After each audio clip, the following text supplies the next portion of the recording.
Good morning. Here we are. Crazy day in the markets after we ended the show yesterday. McCarthy is out. Japan, did they intervene? Who fucking knows? And after all of the shenanigans that we've seen with Binance, well, we're starting to get some light into what's actually going on for Binance, our fund Seifu. Who fucking knows? All here on Today Money Never Sleeps.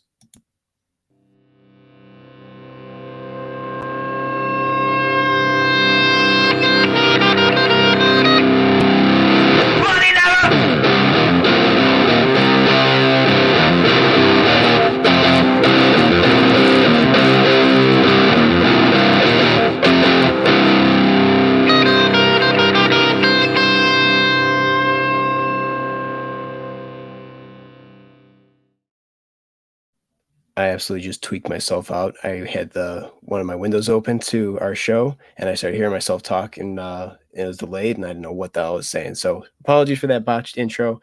Glad to be here on this wonderful Wednesday, I guess noon in Wall Street right now.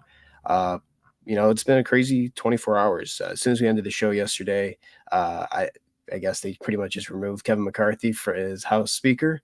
Um, the implications of that and what that means for the next 40 days leading into that next budget resolution. I mean, that could be anyone's guess. I think that just created a ton of uncertainty in the markets. But yeah, that's pretty much where I think we're going to start with today. How are you doing today? What are your thoughts on everything going on with all the rumblings and craziness going on in DC this morning? Yeah, I'm doing well. Thanks for asking. No, I mean, absolutely crazy overnight. I'm sure Jay Webb's glad he's on vacation so he can just soak this all in, but at the same time, probably a little disappointed that he's not on air to, air his grievances. But no, Oh I'm yeah. excited to get into it, and yeah, looking forward to the rest of the show. Yeah, I mean, it was pretty unanimous. It was quick as it was the first time ever that we've seen a House Speaker removed from office, and it was the shortest term served since 1876, right? So seems like a lot of Democrats and Republicans in the House were willing to get rid of him. And we do know that a lot of Republicans were very upset with him regarding the Ukrainian spending that they were trying to, obviously cut. And, I think that just kind of put a lot of people over the top. And obviously, he's not popular amongst Democrats either. So here we are now after that first bill that's going to give us a few days leading us into November where the government's going to remain open, they're not shutting down, but we're going to be in that situation again very soon. And the question is now, what does this mean for the government? Are we going to see another are we going to actually we're going to see another is the government going to shut down, but the question is, are we going to see it possibly more gridlock, more headwinds for the Democrats versus Republicans going into this? And is this all going to lead into something where the government actually does shut down sometime in November? Yeah, no, I think gridlock's going to be a massive issue. I'm thinking Q4 is the quarter of the filibuster. We're going to be seeing a lot of people take the floor, but not much, substantive content. Going to be a lot of recipes, a lot of poems. If you've watched West Wing or C-SPAN frequent viewer, you might be familiar with filibuster. Not super common anymore, but no, I mean with how things are looking. You have the Speaker of the House out who's supposed to, kind of unite that side and, be that bipartisan figure to bridge that gap. Yeah, I mean, unless there's a major unless there's a major action taken soon to get someone in that position who can actually calm the fire and rein everyone back in, I really don't see major progress coming out as far as like substantive legislation for or against any major entity because shit's just hitting the fan. Oh yeah, absolutely. And I think people aren't making this enough of a point. We do know that the credit downgrade that was threatened if the government did shut down was, very likely. But here we are with, maybe we're going to be in another case like we were going into October. That's probably going to increase the odds of another credit downgrade for the U.S. I think it's more likely now because 45 days later, they have the chance to come up with a budget proposal. Is it going to come down to the wire? Who knows? We still have plenty of time. But if it does come down to the wire and they don't approve any budget, there's no resolution, and we're at a point where the government does shut down. I mean, it's pretty. I think, open and close there that we're going to start seeing a lot of the US's I guess the credit rating and just kind of the reputation go down that they aren't, good for paying off their debts. So borrowing is going to be a lot harder, as it probably will be a lot harder for a lot of individuals as well in the country. Not a great thing. And again, obviously that's going to impact markets. Maybe that's maybe between now and then we see the markets react irrationally to the point where we start seeing a bit of a pump. But I do think that this is bad news overall. Let's see. What are we doing today in the markets? We are doing pretty green, it looks like, right? We're seeing TradFi kind of bounce from yesterday. Yesterday was an absolute red day. I mean, we saw the Dow go below 500 points, closed around 430. We saw the NASDAQ drop significantly. S&Ps dropped. Everything was down over a percentage. Today, we're seeing a little bit of green in S&P and the Dow, but, NASDAQ's up about 1%. So I'm not surprised by a bounce here. I think that was probably given considering how much we sold off going into the first few days of October. But I think there's a little bit more to it, and we're seeing that a little bit with the dollar pulling back here. So one thing that we wanted to talk about today is obviously Japan and its current issue with the yen. The yen obviously shot up to 150 to 1 paired to the USD. So that's not a great thing. People are really concerned that the yen is getting out of control, and they're waiting for Japan to kind of rein it in. They haven't done much to protect its currency. And you had sent me that article from Bloomberg, which we'll pull up right now. But you actually really explained it super well to me beforehand. Do you want to give a shot at it just so people know exactly what's going on with the yen and the price action right now? Yeah, so essentially yesterday, there was a little bit of confusion as to what happened with the yen. So briefly crossed over 150 yen per dollar, and then the price just started surging. So analysts weren't sure, was this some sort of flaw in platforms? Was there an algorithm that was, a little bit behind, or was there Japanese government intervention? And it's an interesting question because a lot of eyes are on the yen because of its impact on the dollar, right? So their dilemma is pretty much driven around the US dollar, expectations of the dollar, and a lot of that. So I think it's something really important to keep an eye on, because if the Japanese government feels it's important enough to intervene, and then, which they haven't confirmed, but also to that same point, they're not outright denying, no, we didn't intervene, right? So I think if anything, their response raises more questions than had they not responded to comment or came out and said, no, this wasn't us, go look for someone else to pin this on. And yeah, I mean, because I'll turn it back to you. Yeah, I mean it's really. I mean, I pulled up this chart from the Bloomberg article, and we could see where it absolutely shot up, and then where it just tanked down yesterday. Um, this was something that we were keeping an eye on, and I was really watching the dollars. I'm like, okay, if the dollar's going down, it's got to be the yen. That's the only currency right now that's going to hurt the U.S. dollar. I'm not too concerned with the euro. Not too concerned with, I don't know, Norwegian krone or anything like that right now. Focus is pretty much the yen and maybe the yuan a little bit here. But yuan's been pretty stable. It's been around 7.3 to the dollar, but the yen has been crazy out of hand. It's 150. We've been waiting for the Bank of Japan to make some type of move. They have not made a move. Maybe they did finally, but it's getting away and it's becoming a problem. And again, it's making it really easy to borrow, the yen and then go into other markets, international markets, and do well with that yen carry trade. But the issue I'm seeing with the yen, and it's more the issue with Japan, because obviously they do have the yield curve control. So that pretty much means that they're trying to keep the yields, fairly low. However, if inflation goes up, I think inflation is currently at like 2% or higher for Japan. They're concerned that it's going to go up. Well, then those yields are not keeping up with the rate of inflation. So people are not making necessarily as much, right? So that's the issue that's facing Japan right now. But if they do intervene, that obviously means that the yields are going to continue to go up. That means the yen is going to go up in value against the dollar. The dollar would come down. And that means that there'd be less faith in the money markets here in the US. And that would probably lead to a little bit of a pump in equities before we see anything really happen again.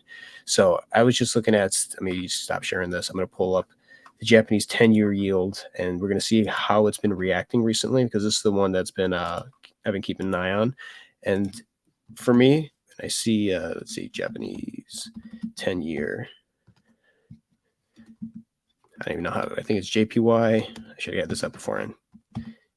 Yeah, I mean, while you're pulling this up, I think one thing that's important to note is Japan relies a lot on exports. And the stronger the yen, the weaker their export economy will be. So, this is something that they're definitely going to want to keep an eye on. They want the yen to remain at a lower point compared to the dollar. So that way they can continue to have people purchase their exports, and, too strong a yen, exports slow down, then Japan as a whole is just in trouble. Absolutely. Yeah. I pulled this up here right now. We can see that it's the highest it's actually been in about 10 years or so. So that's really, really wild to see that the 10 years going up here. Obviously, the yen should probably be following that. Um, Currently isn't. Obviously, inflation is going to be an issue over there, and a strong US dollar is not going to help it either. So if they intervene more than what they may have already, then I anticipate that this is going to be offering the US dollar a chance to correct here. As we can see, that obviously the yen today is 148.84 paired to the US dollar. With the DXY right now, it looks like the DXY is pulling back a bit today. I think that there's a good chance that maybe the Bank of Japan did intervene. Maybe that's why we're seeing, some of the dollar come back. Obviously, we've been shooting up nonstop. There's a good chance that we could have found resistance here at 107. Got to come back down here to 105.659. That's the level of resistance that we had prior to that. We're going to find that as support, hopefully now. So if we do trade within this range for a few days, I think it's very likely that we do see, some green in the equity markets here in the United States. I think that these indices and individual stocks are going to do pretty well. Maybe this is just a little bit of a bounce here because the dollar is letting its foot off the gas, but I think there's a good chance that it could be short-lived because, well, I honestly believe that the dollar is still going to be continuing to be strong against the yen unless they take drastic action over there in Japan. But here is the dollar right now, and we can see that the major indices are green as it's coming down today. What this means, and I want to bring this up because I didn't get a chance to address Scotch and stocks, is a question from yesterday about the UVIX. I think that this is kind of setting up the perfect play for there to be a peel back on the VIX where they just kind of comes down in value and the dollar comes down in value, and S&P and NASDAQ and Dow start to push up. Obviously, volatility will drop here. And that could set us up for a place where very similar to February of 2020, where we see, okay, the VIX was going up a little bit, pulled back. And then next thing you know, it took off significantly, obviously to highs of fucking 80, I believe, with what happened with COVID. Obviously, we haven't seen a black swan event. I don't know if we're probably not going to get a COVID event where the whole global markets just absolutely shut down. We can get margin called, but I don't think they're going to shut down like 2020. But yeah, I think that we're kind of setting ourselves up for a place where we could see a bit of a bounce here in October. Just because of what's going on in Japan, how it's going to affect the dollar, how it's going to make it a little bit easier for, equities to start taking off here. And people are just going to want to put their money somewhere where they're seeing gains. And even though money markets are fun and they're offering pretty good yields, if we start seeing some of these take off in a stupid way, I think people are going to start moving their money back into stocks, and that could be a potential opportunity for them to sell from higher. So it's kind of a wild game of I don't know. I don't even have a fucking analogy for us, but it's a wild goose chase right here. There we go. It's a wild goose chase of seeing where money's going to go. People trying to make the most amount, and we have to keep watching the forex markets. We have to watch what the Bank of Japan is currently doing. I mean, we got to keep an eye on China as well. China, Hang Seng has been absolutely terrible for the past few days. We're back. We're in the 17K level right now for the Hang Seng, and we had monthly death crosses coming. So I think that even though we are kind of seeing a lot of the issues here in the United States, we have to look outside of the borders because I think we're the last resort where people put their money. If there's issues in other countries, then they're obviously going to put their money in the United States because, okay, we're not seeing any value here, but there's tons of value to the upside. And I think this is the last resort where people are going to kind of get out of the markets and everything, but they're going to take advantage of the ride up. So if the US is doing great while other countries are doing bad, it's only a matter of time before we start to see the United States start to see some really bad headwinds and the markets absolutely pull from there. All right. Any thoughts on that? I know I just talked for I had just a shitful I just said. No, yeah, I thought that was thoughtful. I'm sure Scotch and Stocks will appreciate it since we didn't have time to get to it yesterday. But now let's keep it rolling. Absolutely. Yeah. So obviously I have a UVIX position. I anticipate that to go down. I think I just have to say that. I'm okay with that. I kind of anticipated that it would go down. I'm holding the position because I'm just buying shares. Obviously, I don't have like a contract or anything options. I just want to hold those and then obviously offload them when we do see a VIX shoot up. Right now, there's a good chance it could pull back, but again, not financial advice. We're not financial advisors. Be smart about what you're doing. Do your own research beforehand. But I do think that the UVIX is you're probably going to see a lot of these things that are betting on the downside of the market maybe pull back in the coming days to a few weeks. So just be prepared for that if you are positioned in any way. So yeah, that's pretty much what I had on the forex and the TradFi front. Nothing too crazy here. I did want to pull up this. So Apple, pretty interesting. I just saw this on Twitter. Apparently, Tim Cook sold $41 million worth of shares of Apple. Uh, I think he sold like 500,000 shares total, and a lot of other Apple insiders, people not insiders, but people who work for Apple have been offloading as well. Seen a lot of this. We saw Jensen Huang from Nvidia obviously offload a ton. We saw, we'll bring up Axos because that's going to lead into our next topic. But the CEO of Axos has been offloading shares as well too. Axos is a bank that has a very close connection to Binance. We'll just say that. But a lot of these CEOs and these people who are in charge of these companies are honestly selling here. So that's a very concerning thing right now. Apple, $41 million. Does Tim Cook need it? Not necessarily, but still, getting rid of that much when he has, I think, 3.5 million total shares of the company or something like that.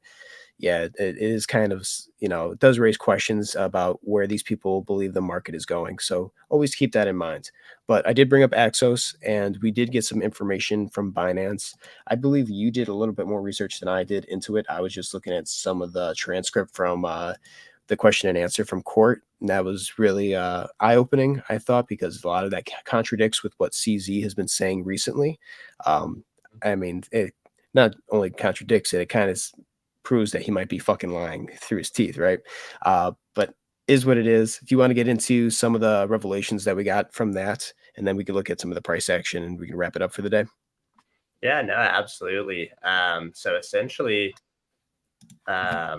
someone on Twitter went and published one of the documents that was submitted when the SEC requested, discovery from Binance heading into their case, and there was an interesting document fired back from the SEC related to it. So the document that was published was essentially just a spreadsheet, balance sheet, saying, here's where we have some reconciliatory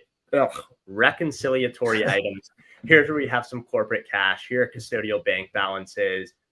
Named all those institutions, and then BAM entity is all, BAM Trading, which is Binance US corporate entity. So the SEC fired back in their document, the SEC, yada, yada, yada, talking about BAM. BAM still refuses to produce and provide relevant information. Many are unintelligible screenshots of bank account information, documents without dates or signatures, and letters from counsel and tables that appear to be prepared for purposes of this litigation without any supporting evidence or verification by an individual with knowledge confirming the accuracy of the information. So the guy who had originally started this thread is basically saying, I'm shorting Axos, here's why. And I think it's pretty damning just on the fact that if this is true and this is what Binance is submitting, they're really not trying to fight it. It's either that or they're not taking the SEC and CFTC seriously, which is why they're not trying to fight it. Maybe it's because they're a foreign entity and they're not as worried about Binance US compared to Binance. But to me, it's just like, man, you gotta take this stuff seriously, or at least look like you're taking it seriously. Don't you only submitted 220 pages of documents when you've probably got thousands and thousands? Because like what typically happens in these cases is you want to overload them with discovery, right? You want to give them so much material that they don't know what to be looking for is important. Whereas 220 documents, they're going to rifle through all that in a day or so. And man, it's the disrespect that gets me. Yeah, I mean, obviously there's a lack of transparency, obviously, on Binance's end, right? Even within their own organizations. I was looking at a ton. There's apparently tons of employees that just don't know each other's names. They're just anonymous employees that they're communicating with throughout, BAM, through Binance, Binance US, and for reasons probably obvious, they probably don't want to know who's who. It's just kind of just you're speaking to a wall, someone responds, and next thing you know, you got your answer and you keep going on with your day. That way no one can be incriminated in some way. So it's really interesting. I thought that from some of those question and answers that we got. I also liked the one where he said that Binance US was not had nothing to do with Cefu. And apparently, someone who was working in the organization just pretty much said that, yeah, there's a shortfall, there's a huge deficit in the balance sheet, and also Binance absolutely was Cefu. So this guy is out here saying that you can't make this stuff up. Well, he's definitely right. Obviously, this is, from what we're seeing, this could be, true. And this guy is just absolutely neglecting, I think, the severity of it. And again, we don't know where Binance is located in the world, so I think that's part of the reason why he feels maybe safe. But and a lot of people are thinking that Binance will be fine because of that. Well, there's other issues that I think are the reason why he hasn't been slapped with, a lawsuit or anything like that to the point where he's just, paying a fine. I think they want him. And I think they want him because there's a lot more than we know currently. And I think that's why the DOJ is going in on this. Because if it was, I mean, look, they got Sam Bankman Fried from the Bahamas, right? And we do know that CZ's somewhere, probably in the Arab Emirates, Saudi Arabia, somewhere in that area. It's a good chance that we could still get this guy. I think they're just waiting for the right thing to slap on his wrist, probably some cuffs, because, well, we do know that there's a lot of ties between Binance and the Lazarus group in North Korea. There's a lot of ties to a lot of organizations like that. So that's my belief. That's why we haven't seen him, obviously get hit with any fines. If it was a fine, they would pay it off, even if they are technically have a shortfall on their balance. Obviously, what do? Just mint some TUSD, swap it for USDC, and there you go. But yeah, I think that this is something pretty damning, and the fact that they're just neglecting this so much, I think it's disrespectful. First off, and I also think, yes, absolutely shady as fuck. Thank you, Jonah, for being here. Appreciate you. But it's not a good look for Binance at all, and I don't know, man. It just seems like they're getting lazy to some level, right? I don't know if it's just laziness or it's just like we don't really care, but I do think the U.S. government is very capable of finding this guy and finding a reason to take him in, and maybe even halting the operation as in total. So yeah, it's not a great look on Binance's end, and we'll get more information on that as hopefully more of those documents are made public. But I do want to look up Axos real quick because Axos is the bank that was having some issues with Binance. We do know that the CEO was selling off a ton of shares. This is it on the daily. If we look at it on the weekly, we can see that it's made a pretty good move to the downside since February 16. Kind of shot up back here to the bull market, and now we're kind of trading sideways. Thing I want to do keep an eye on is that if the CEO is selling shares and we're kind of in this weird pattern to the side, this is a parallel channel. Let's pull that up real quick. There we go. And then we could argue that probably here is where it is. Obviously breaks in, but it broke back in. You can see that the weekly 50 and the weekly 200 EMAs are very close to crossing. If this continues, we keep closing below the 200 EMAs, obviously the price is going to continue to go down from here, right? Something that we have to keep an eye on. But again, I'm not saying to short this, but I do think that if Binance is insolvent, if they do have some ties with them, there's a good chance that they could that contagion could definitely play out against this financial institution as well. Let's go into some crypto right now, and then we can call it a day. I think the markets are just kind of slightly green today, nothing too crazy. For Bitcoin, we can take a look at. We saw a bit of a dump after the show actually yesterday. It was down to I think 27. Let's see where we got to. Pull up the daily. We were at like 27. Where is it? This yesterday, 27,160. So pretty good move to the downside. Obviously, we've shot up since. We're about 0.03% from the close, but from the open, my bad. So it's interesting to see Bitcoin just kind of consolidating, going sideways here. I think we're still seeing tons of supply enter the exchanges. I've been looking, there's been like $250 million worth of Bitcoin shoot from one wallet to another. We've seen 80 million shoot up onto an exchange, 80 million pop out anywhere else. But Yeah, I think Bitcoin for the most part is still in this parallel channel. I think there is a big break coming for Bitcoin, and I mean that to the downside.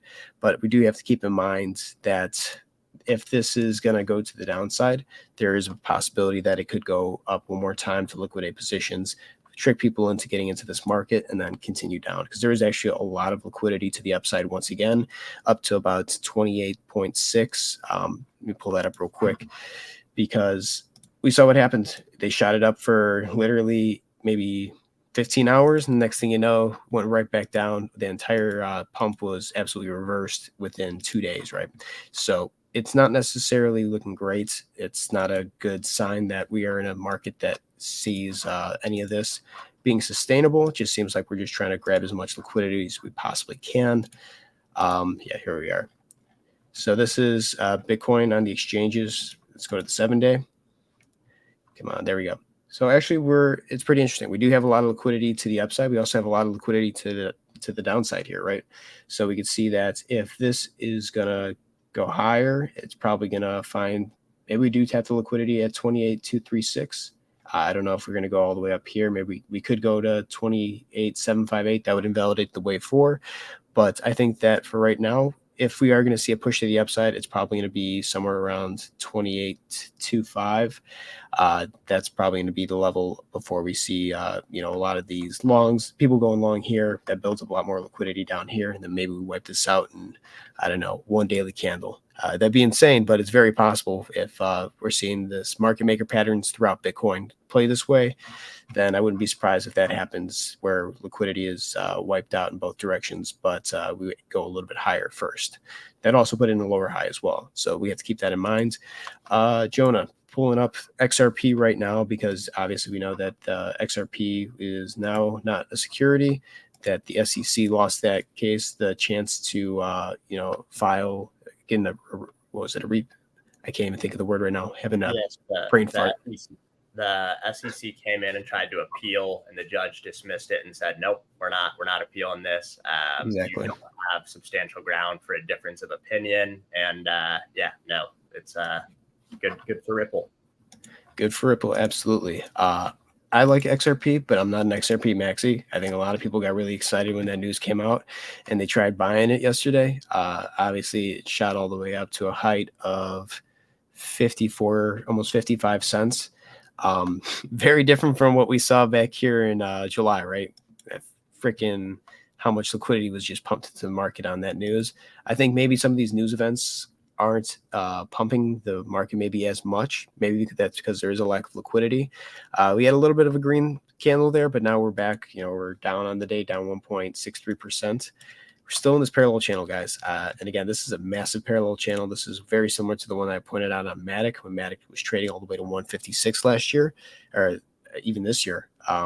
I figured that it was going to break at some point, and when it did, it's gone down significantly from 156. Matic is at 56 cents currently, went down to 51 cents. But I think that we're in a very similar pattern here, and I think the origin of this move has to be tested at least when we do break from it, and that would be putting us somewhere around 28 cents. So really interesting to see that. But I do think that obviously alts are in a really tough place right now because Bitcoin dominance is increasing right now, and you made a great point earlier, which we'll pull up right after pull that up actually right now, is that we're currently at a really interesting place for Bitcoin dominance. Do you want to explain what you found earlier today? Yeah, so I was just kind of looking through the Bitcoin dominance as I was going through the rest of my crypto charts, and I'm not a huge technical analysis guy, but the thing that stood out to me was this is the highest Bitcoin dominance ratio since I want to say post major crash in was it 2018 or 2019? Yes, 2018, and then you had a big dip after that. So that was something that I was like, that's kind of catching my eye. Especially because we're starting to see, like we mentioned yesterday, kind of that race for what's going to be the big layer two of the ones that are leading the charge right now. So if Bitcoin continues to grow dominance, it could stifle some of that price action within layer twos and just other alts. Yeah, absolutely. It's a great point. And again, I didn't notice that the level of this until you brought it up. But again, Bitcoin dominance, when it gets to a certain point, we really have to be careful because that can mean a few things, right? It could mean that Bitcoin is obviously going to kill BTC trading pairs for any alts that are trading with BTC coin margined. Um, it also could mean that Bitcoin's going to rip higher, and maybe alts don't push up as much. Or worst case scenario is that everything falls together, but Bitcoin is just the asset that it remains the highest in terms of dominance. So regardless of how much money leaves the space, it's by just ratio and percentage wise of the 125 alts that are considered for what makes up Bitcoin dominance, it's going to remain higher than all those. So Bitcoin dominance could be just rising to 52, 57, 60 something percent, and the market's absolutely bleeding out like crazy, and then in turn that destroys alts because dominance is so high. So we're really at a weird place right now. I'm glad that we're back above 50% because that kind of should give us some insight into which way the market is moving. There was a little bit of a period of time there where it was below 50%. And I was like, okay, it's going to go back to 47%.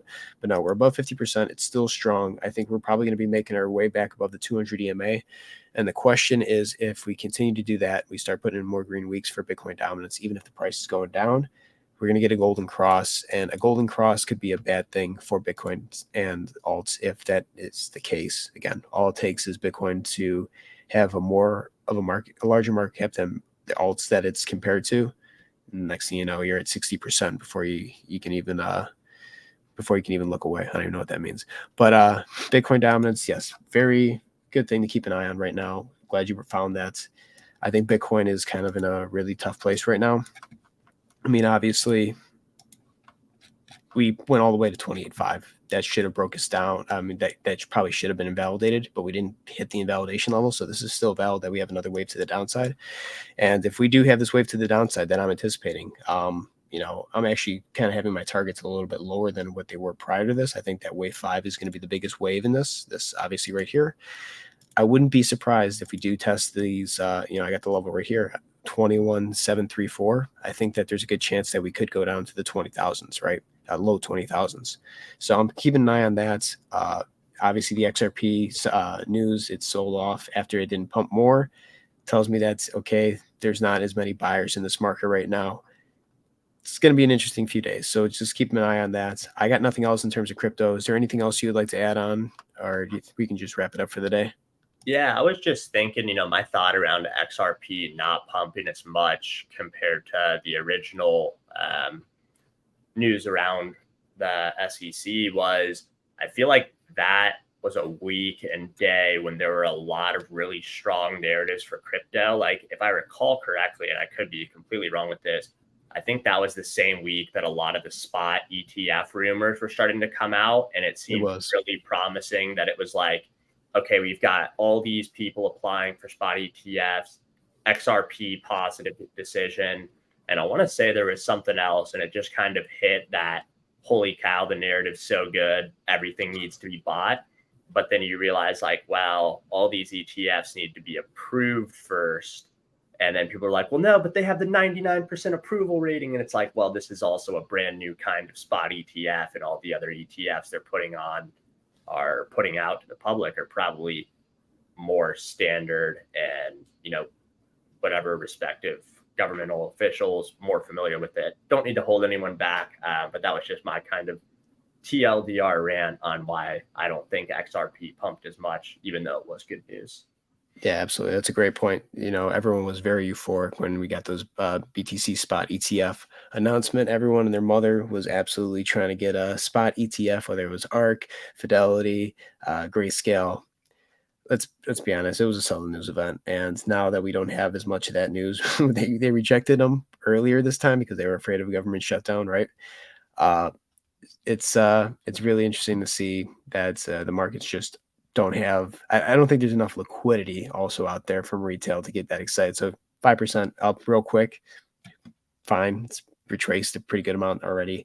But yeah, I think that crypto is in a very interesting place. I think there's an interesting place because there's a couple of players that are definitely that impact the markets that could be impacting it in a different way pretty soon, or we're going to start seeing just natural selling occur due to credit tightening or other issues that are going on globally.